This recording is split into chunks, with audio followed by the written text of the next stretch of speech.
750. I think that's 25 grains of triple F behind the 45, the 454 ball. So it shot pretty straight, and 750 feet a second. There's room in the cylinder for probably one more, maybe 10 more grains, making it 30, 35 grains, probably 30 grains, but I don't know, that's probably enough. Let me try it again.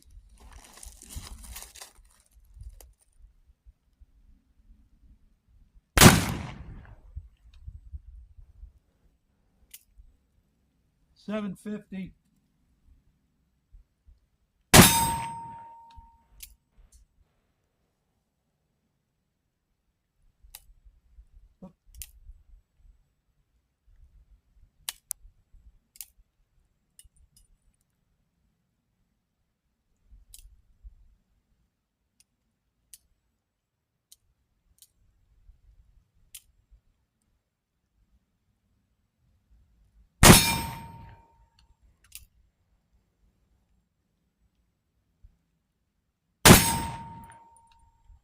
Nice.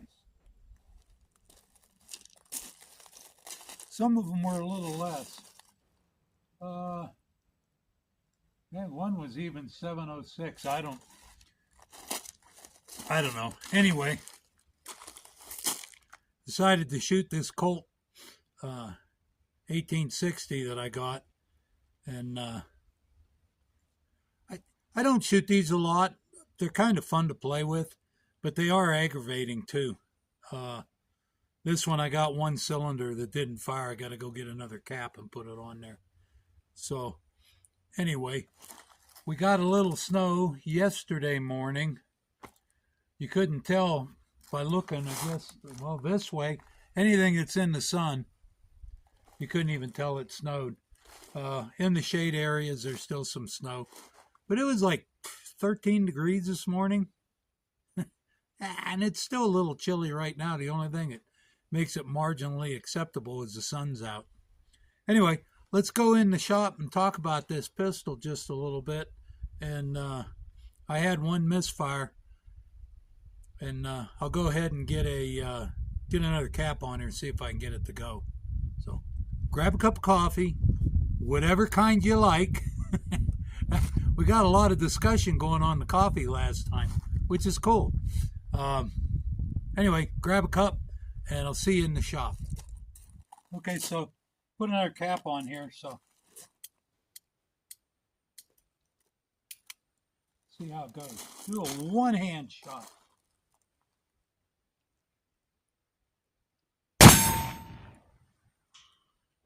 Nice.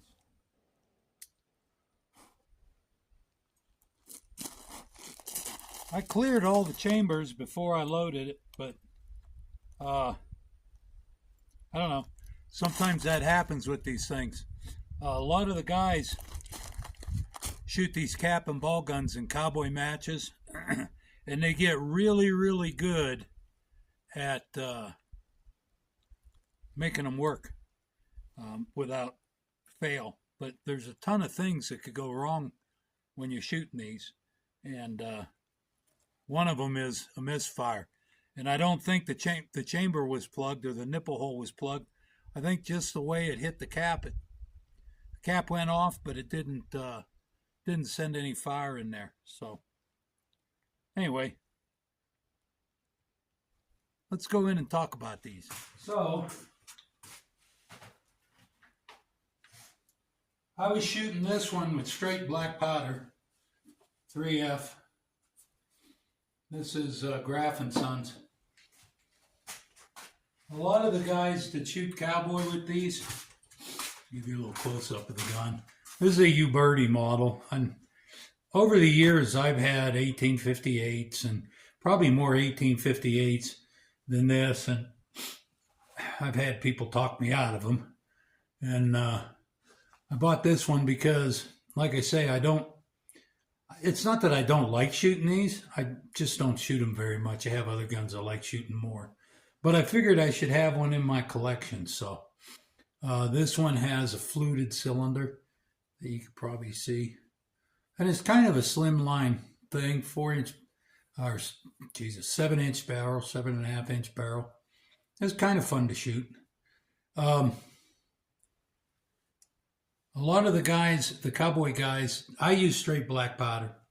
A lot of the cowboy guys are using Pyrodex. And I mean, I could feel it. It's already, I only shot 6 shots and this thing was clean. It's already a little tight. We can probably shoot it again.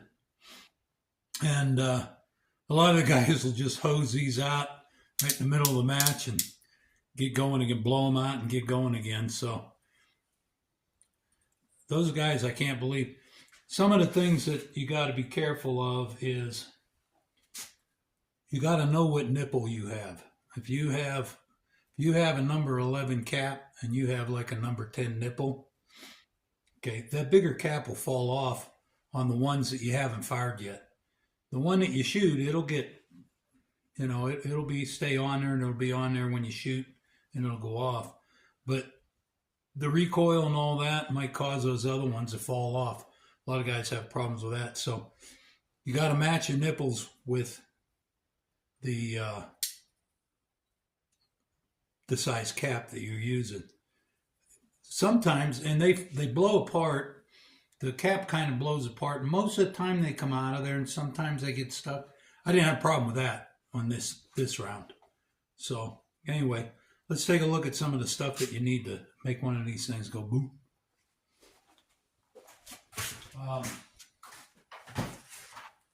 Flask of some sort.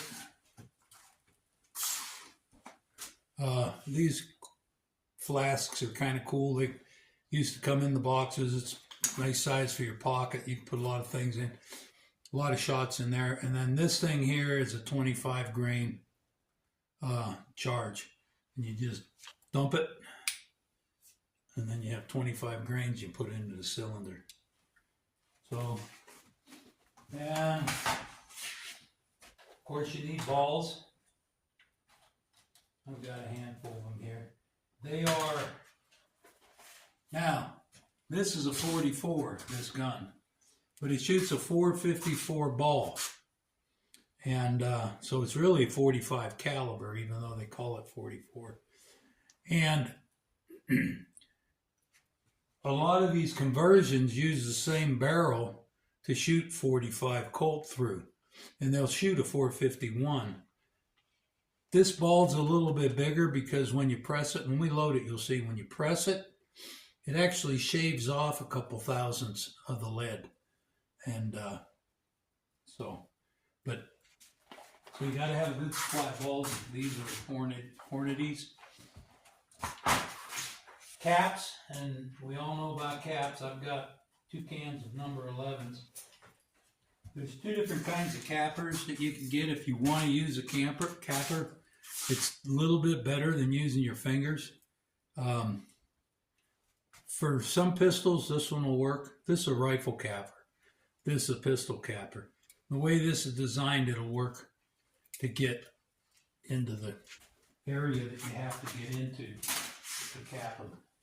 And you cap them in the side, like if there was a load gate here, but you cap them on the side here, so this will actually get in there and you can cap it. Sometimes I just put them on with my fingers.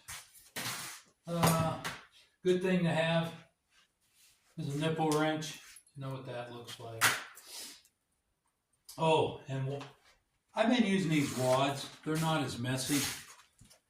They protect the ball from a hang fire. They got a little bit of grease in them. The one thing that they don't do, a lot of guys will just put a big glob of grease on over the ball, and that greases the workings of the gun a little bit. And so that's kind of important if you're going to be shooting a lot, like a match or shooting some kind of competition. Anyway, let's get you in close here and we'll load this baby up. Anyway, so 750 feet per second. You know, your 44 special What are those? 180 grain bullet, maybe. At 750 feet per second, has always been deemed one of the best combinations as a man-stopping weight of the bullet velocity ratio. Well, 750 feet a second, those balls have to be weighing at least 150, 170 grain, probably 150. So it's not really a bad man stopper round, I guess. And apparently it worked in the old days. But depending on what you're going to do with the pistol, if you're just going to have fun shooting it, I think that's just plenty enough. If you want something that goes faster and it's heavier weight, then maybe a Colt Dragoon or one of the Colt Walkers that they had bigger cylinders. They were a heavy gun. Called them the horse pistol. You might try one of those. Anyway, let's see if we can get 6 shots without it making a mess.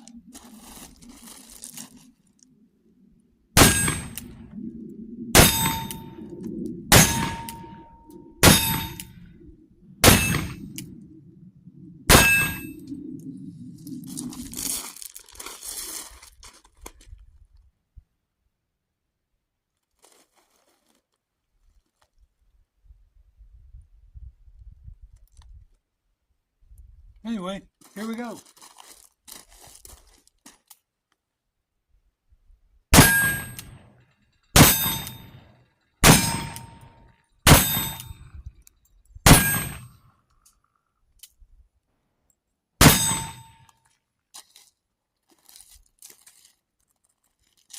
Well, 6 out of 6 got them to fire, so probably the more you use these things, probably the better you get with it, but I don't know. They're fun to shoot. They're just a pain in the ass to reload. So, anyway, that's all I got for you this time. Next time, maybe we'll do a different kind of pistol. Let's go up the road to the 1873. Maybe next time we'll shoot the 1873 and have some fun with that. Be able to load it faster, so it'll make for a better video. Anyway, Buckskin Dave saying goodbye. Thanks for stopping in. I hope you enjoyed it. Get you some good coffee, and I'll see you later.